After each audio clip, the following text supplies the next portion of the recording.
So there was a lot covered by you all. I hope that you see some key takeaways, which is it's working at multiple levels, federal, state, and local, and working with a range of partners. I would agree with Jeannette, and you called it out yourselves as we were showing the slides, that those communities that are most vulnerable have the highest, lowest tobacco taxes, highest exposure to secondhand smoke, and lowest contributions in terms of state revenue going into tobacco control programs are those that in fact have the highest prevalence rates and also have high healthcare costs and chronic disease related with it.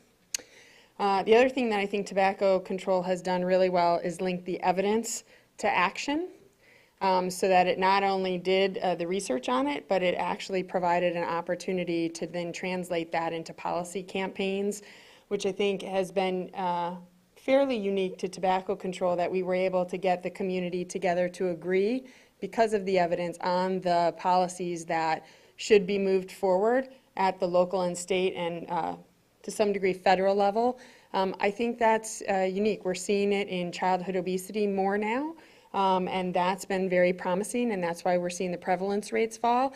It's something that for any of you who've worked in alcohol related field, it's something that has been quite challenging, and we haven't seen that ability to sort of come together around those policies and be able to coalesce and move as a field together on that. The last thing I'll say before I have a couple of questions is the policy change piece I think is critical, and a couple of you talked about this very briefly, touched on it, is the issue of preemption.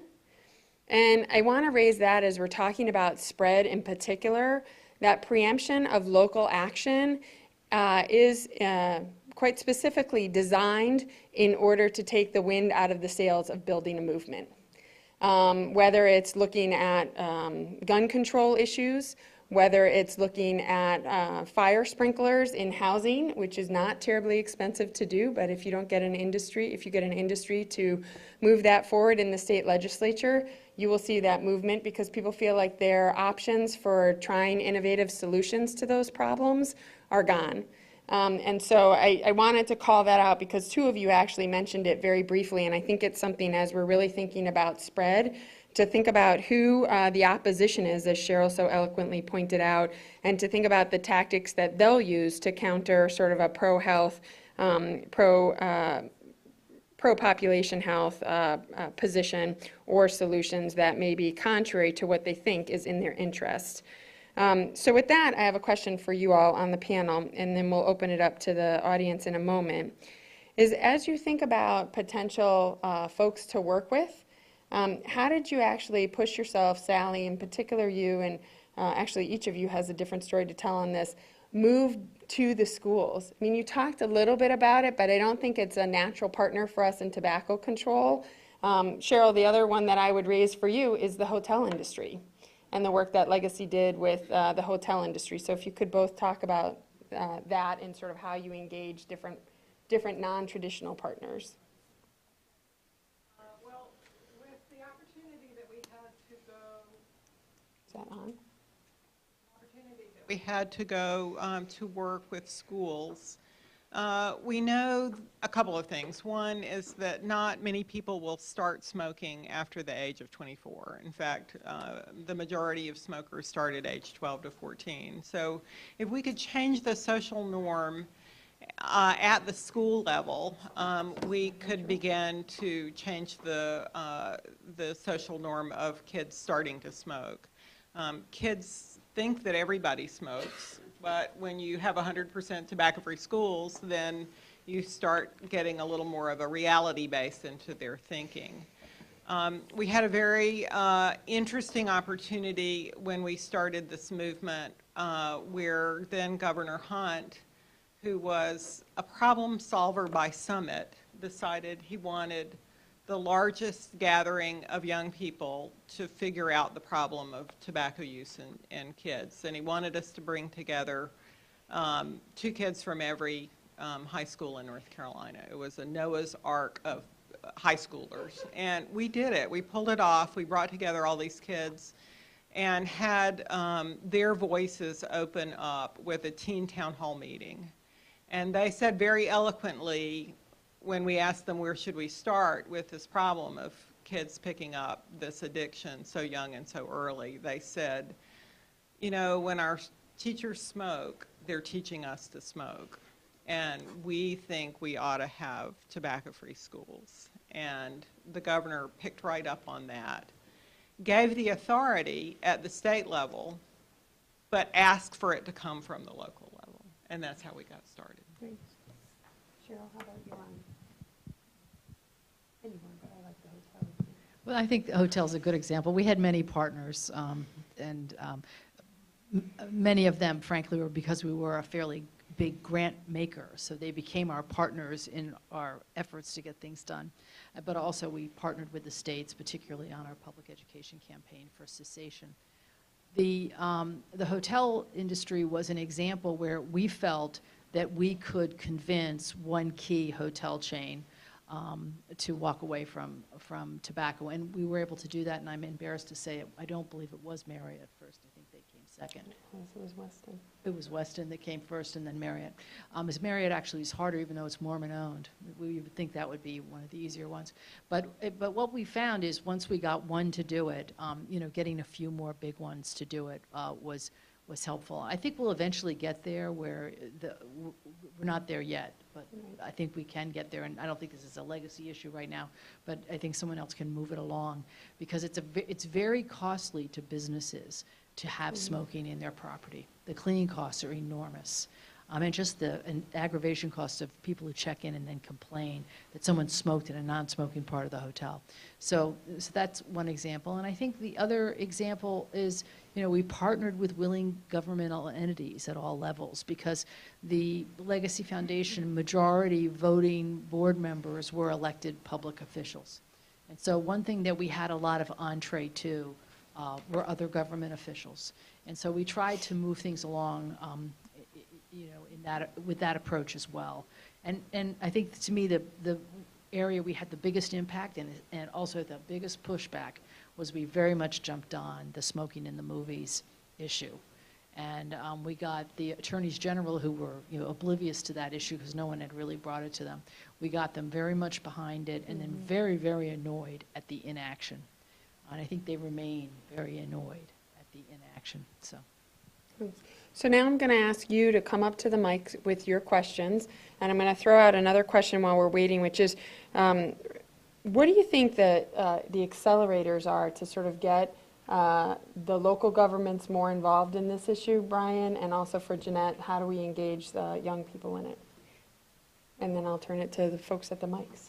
Yes, certainly. So I think in terms of engaging, a lot of it, you really need locally salient information and data. And Jeannette spoke to this earlier. And one of the biggest arguments that we hear when we try to move tobacco control interventions is, well, they're different, or they're not like me. And bringing in New York data to Georgia is not going to be effective. And so a lot of it is making sure that you have data to support the cause and also that it's relevant to your audience. And so, you know, we do have this relevant data, but it's more of finding the appropriate policymakers, decision makers, providing them with the information that's relevant and salient to them, and then encouraging them to ultimately implement. And we've seen that on countless occasions in tobacco control, whether it be restaurant and bar owners, you know, whether it be public housing authorities or landlords, now that we're getting into smoke-free multi-unit housing. But a lot of it just comes back to making sure that you have information to support the cause and that it's relevant to the audience. And that ultimately has helped move the needle in a lot of respects. Jeannette? In terms of youth, I worked in Minnesota with a after-school program called Jóvenes de Salud, and we were able to get these Latino kids, some of them undocumented Latino kids, to advocate before the St. Paul legislature to eliminate all candied cigarettes. Because all of the little candy cigarettes, the kids would pick them up and start modeling that. They also were the leaders in getting the Cinco de Mayo, the largest Mexican-American Latino fair in Minnesota, to go smoke-free. The industry was offering them $5,000 to pay for them to distribute cigarettes at that Cinco de Mayo. They mobilized and they were able to do enough to get the $5,000 and to get a policy change within the organizers of the Cinco de Mayos to push the industry. You know, in other words, there are examples on how youth empowerment is really key to the testimony, because many of the legislators are parents, okay?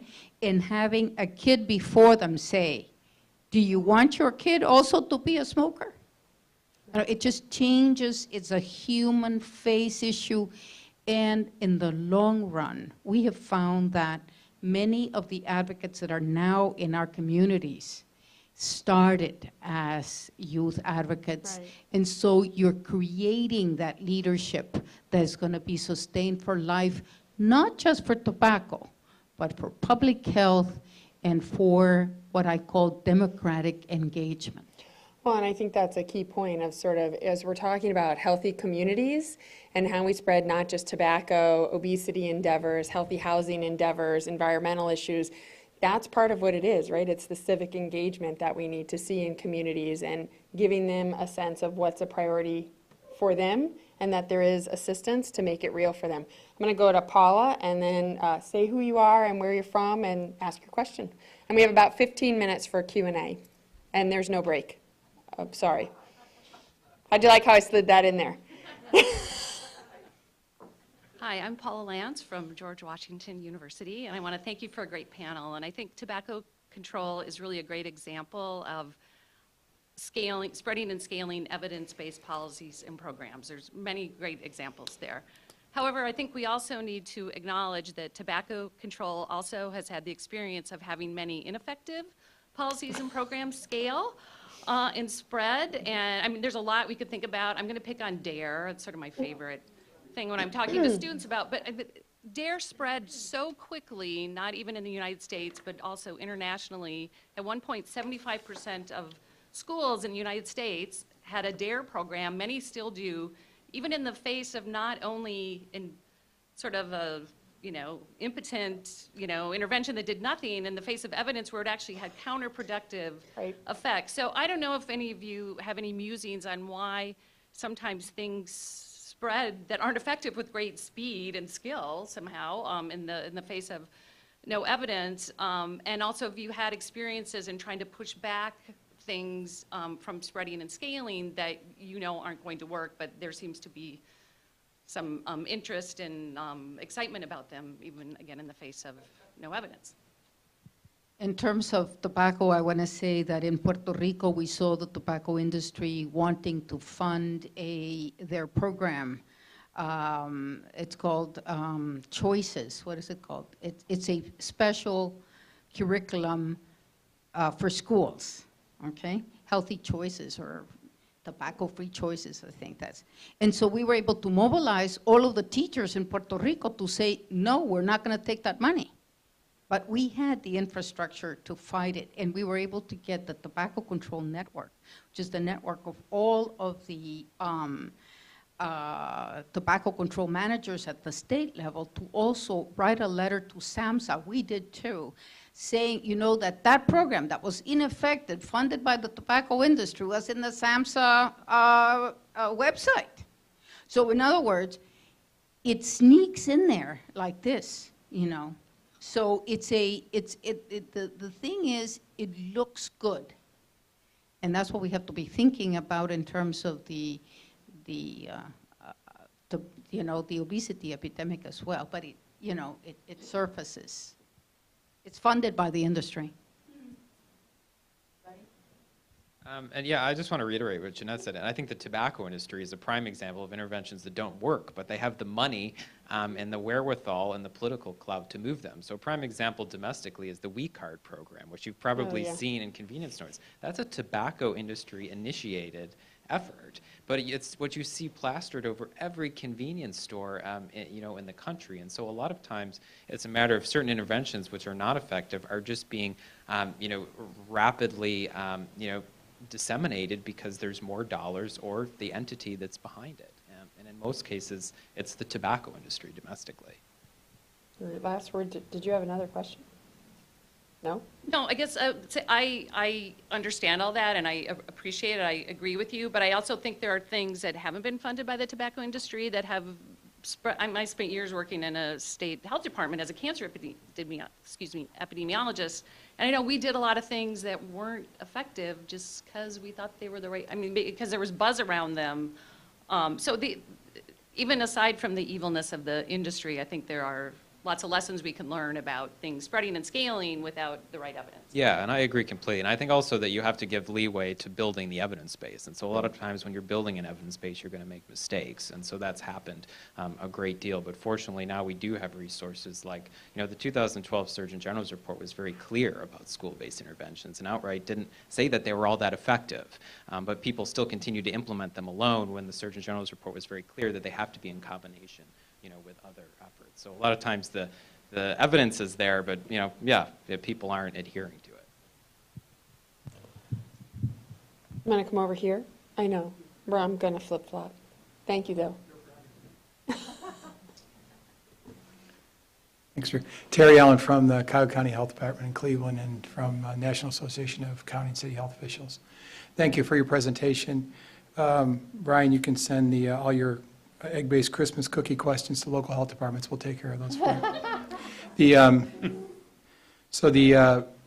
An editorial comment quickly, and that's the insidiousness of little cigars and higher rates smoking among minority populations and flavored little cigars. And maybe you'd say a word about that. That's a personal pet peeve. But I actually have a question about Sally, something you said earlier in the day about affordable housing and braided funding and banks and supporting and incentivizing that process. And maybe your sense of where that's at and the scalability of an intervention like that would be interesting to hear about. Thank you. I'll touch on it because that's a personal pet peeve of mine too. So the flavored little cigar issue, for people who don't know, tobacco products and cigars are taxed based on weight. And so if it weighs a certain amount, it's classified as a cigar. So in 2009, the Family Smoking Prevention and Tobacco Control Act effectively banned characterizing flavors in cigarettes. So what the tobacco industry did to circumvent this was they added weight to the products. They used kitty litter to increase the weight of the product so it's the same size, shape, weight, and filter as a cigarette. But since it's heavier, it's not classified as a cigarette. So they circumvented the law, and then they can add flavors because the law does not prevent flavored cigars. So essentially you have a cigarette in disguise that has circumvented the law and can be sold in flavors. And what's more horrifying is that the use rates are highest among minority populations, specifically non-Hispanic blacks. And so it's just a prime example of the industry morphing over time to adapt and identify loopholes in law so they're not quite as effective as we initially anticipated. And my comment, I liked the term that was used earlier, virtual braided funding, to think about how health from the national level and other programs from the national level might cooperate together. And HUD has been, for some years now, recommending but not requiring that multi-unit housing, multifamily housing go smoke-free. And it's moving along in a positive direction in North Carolina because there is another situation where the public health interests overlap beautifully with the business interests. And we have an attorney on our team who we brought in with the community transformation grant money that took this to another level and started working with all of the affordable housing managers who are private business people who take some funding from HUD to see if we could put an incentive process in the qualified application process for receiving HUD monies. And when we first started this, they sort of said no way, no how, but then as we've taken all of these properties smoke-free, and it's been good for business and good for public health, and the collaboration has been so strong between us and affordable housing and a lesser degree public housing, but they're moving along in that direction. We, with our partners, put in a note to the qualified application process this year that specified the specifics of why this was a good idea to give the tax credits to opening smoke-free. I attended the public hearing last month. It was amazing for me to be in a room full of businessmen and bankers who were standing up at the microphone and saying, we want this. And so I think it's going to pass. It will become official in January. The North Carolina Housing Finance Agency will release its final rule on this. And because Maine was the first state to do this, they came and talked to us and talked about their coalition and inspired us. I think we've taken it a step further than Maine because we've got a lot more specifics in the language, and it could become a good model for other states to use. So it's one of those things that once it passes and is official, I'm very happy to get out through this committee. And I'll just say, I mean, I think this ties back to some of the earlier workshops that we've had as a roundtable around the investment that community development is making in thinking about healthy communities, healthy housing, healthy businesses. The return on investment, Cheryl, you just mentioned it a moment ago, that it's very expensive to sort of clean those units, worry about lawsuits, worry about complaints. It's much easier to not allow it. So one more note on and that then I'm that I gonna go to forgot George. to mention. If you want to read more about where we are nationally about this, HUD has just released a new action guide called Changes in the Air, and it's on their website. So that's getting more into telling the story about the action that's happening across the country. George? Just a note to say that Julian Castro, who was the mayor of San Antonio, okay, we engaged him. So it was the Latino community that engaged him into signing a smoke-free San Antonio, even though there were lots of community people against it, and now he is our secretary of HUD. So investing in policymaking in Latino communities at the local level will eventually have an impact as elected officials and appointed officials are there. I couldn't stop by letting you know that that has happened. Thanks, Jeannette. George?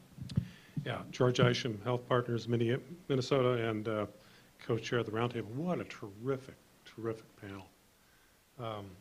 And, you know, reflecting my own involvement with tobacco over the years, I could get into the discussion of tobacco.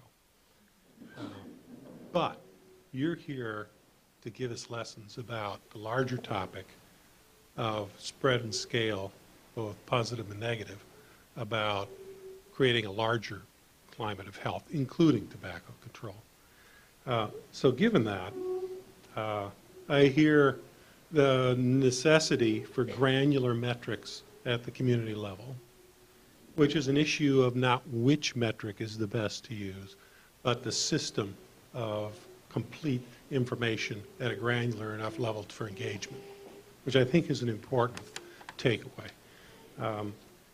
Secondly, I see the regional disparities in 2014 of policy implementation in terms of smoke-free workplaces mirroring the mortality kind of maps in the country. And I hear the billions in funding the 18-to-1 ratio of a well-characterized and designated and entrenched enemy. And I worry about the long-term success of that. So for me, that raises the question, which we had come up in our workshop on movements. We had a workshop on movements where a number of movements have to have a clear enemy to mobilize and so on, based on this. Raises the question of the wisdom of the overall strategy of creating an enemy as opposed to co-opting the resistance. And I think we should, as we think about the broader topic of a community of health, we need to think about whether we want a nation where there are have states and have not states and division along political lines of the tools and policies necessary to create broader health in the country. So this panel, more than any, has really raised that question of the wisdom of the strategy of characterization of this as an enemy. New media, the youth, and communications, the emphasis there on the importance of that, and then disparities. Disparities, you know, our definition we started off the day with It's, the distribution of health within a population as part of the definition. And if we aren't having reach, this is now becoming less of an issue of science, less of an issue of intellectual endeavor, and more of an issue of engagement of individuals, where they lie culturally, where they lie from a standpoint of education and so forth, which is a skill set that I suspect that industries are much farther ahead than many of the public health advocates. So that's something to ponder in terms of overall strategy. I am impressed with North Carolina and what you have achieved, given the barriers. There are many lessons there for how we should move forward. So thank you for those comments. I really appreciate any comment you would have back to me in terms of this enemy issue. Having been in the belly of the beast on that one and I have to unfortunately leave because I'm late for a meeting at Times Square that is, I'm already going to be quite late for. Though I gave a pessimistic opening about the ability to scale up and sustain an effort that is anti-industry, especially if you have to go out and raise the money to do it and get the corporate partners to come along with you. I did not mean to in any way suggest that there isn't a critically important role for telling truth to power. And I think there's a hugely important role. So that, in this, others may not agree with me, I do not think without a national media buy sustained for the Truth Campaign, there would have been a public education strategy coming out of the CDC or the FDA. I think that one of the reasons that happened is they actually saw it work. They weren't going to do the same thing, but they saw it work. The evidence was being written about by the IOM, by NCI, by various places.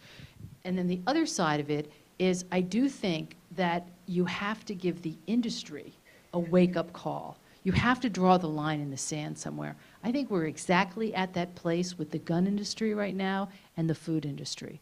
And I think that we're getting tiny movements from the food industry that are in very long time frames, that will take a very long time to have a substantive impact. And we have a regulatory environment, I'm sure I'm preaching to the choir for everybody in this room, we have a regulatory environment that's such that it can be very hard to deal with it centrally. Michelle was talking about state preemption. Let's not forget federal preemption. Right.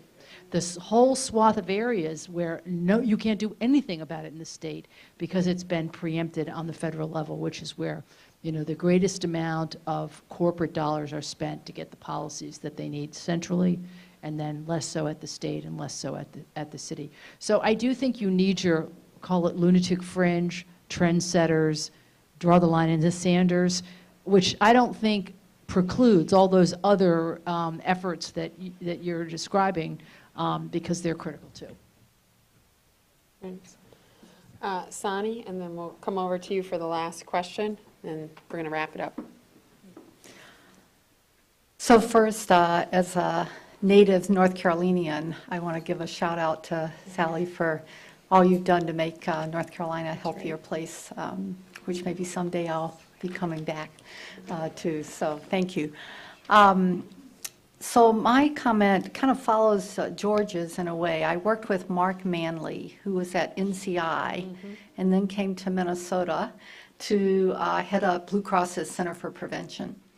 And so we were talking about the leading causes of illness and death, so tobacco, physical inactivity, poor nutrition, and alcohol. And so I said, so Mark, we're working on tobacco. I said, so when are we going to take on the others, and what does that look like? And Mark said, well, you have to think about how many multi-billion-dollar international corporations you're going to take on at a time. And I was like, oh, that's a pretty wise thought. But given that, what do you think, because there's no level of tobacco that's safe, but then you got, food and alcohol, and you can't say that there's no level, et cetera. So what do you think does apply from what you're learning in tobacco that you would say as we think about spreading and scaling many interventions related to health, so we would be going after some of the others, what would you say to us, a wisdom that you've gained from working on tobacco that you think does apply to the others when you're dealing with multi-billion-dollar international corporations.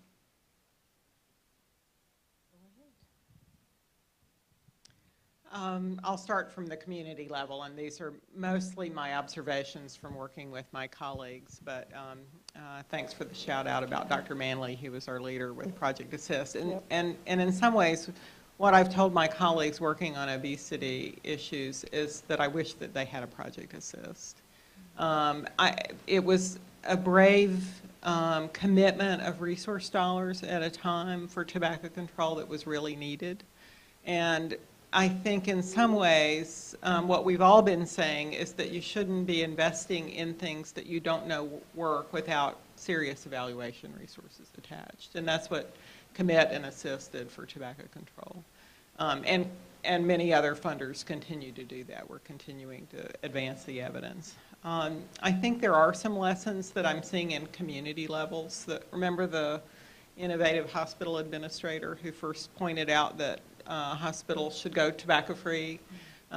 He also learned a lesson from tobacco control where he priced the hamburgers high and the greasy foods high in his hospitals and the salads low. So he took a lesson from tobacco control from price that you can change what people purchase and eat by changing the price of the products.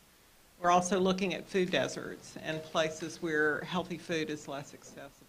Trying to get SNAP approved in our farmers markets, and our farmers markets more accessible to everybody in North Carolina. So we're looking at ways that we can take advantage of our local food movement and appreciate the farmers that we have in our communities and put real food in the hands of real people, not just manufactured food. So those are some of the things we're working on in North Carolina. And I think that one of the things that was done right in the tobacco control movement was that we had something called the Advocacy Institute. And it brought together leaders of multi-sectoral, if you will, representatives in cohorts of 10, 15. And what happened is that the underpinnings of what we called partnership building were built there.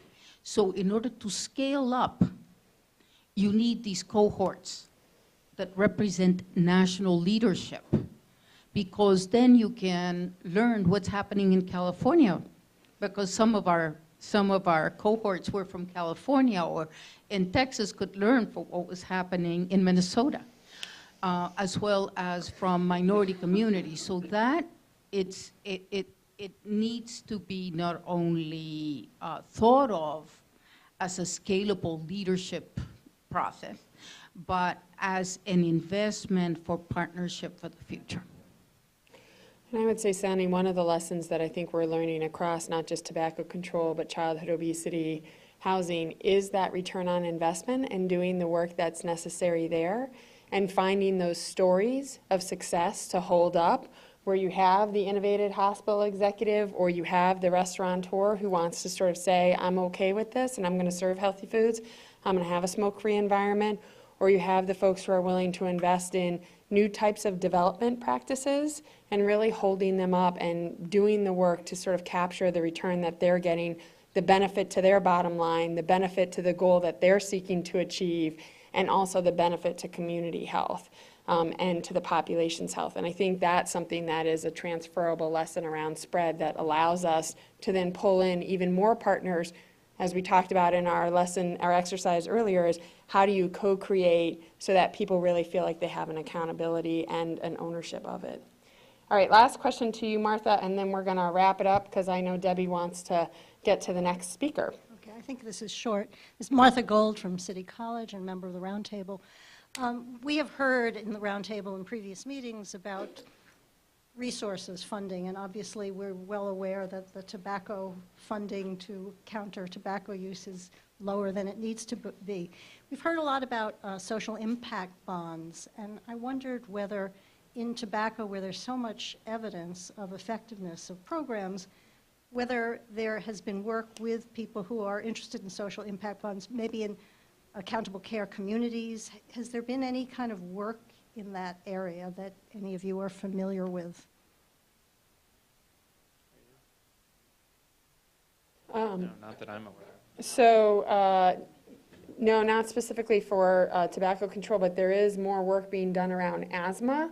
And I think it's been focused on sort of lead abatement, environmental exacerbators that are tied to then emergency use room, healthcare usage. And so there are investors who are starting to look at that and becoming more and more interested in it. So I don't think it's too far off in the future. Right, right, because, you know, the possibilities, if one were to look long-term and to get investors to think long-term Right. for cardiovascular disease, for pulmonary disease would be fabulous, and I wonder whether that's something that the Roundtable can sort of think a little bit more about. Thank you for great presentations. Please join me in thanking the panel.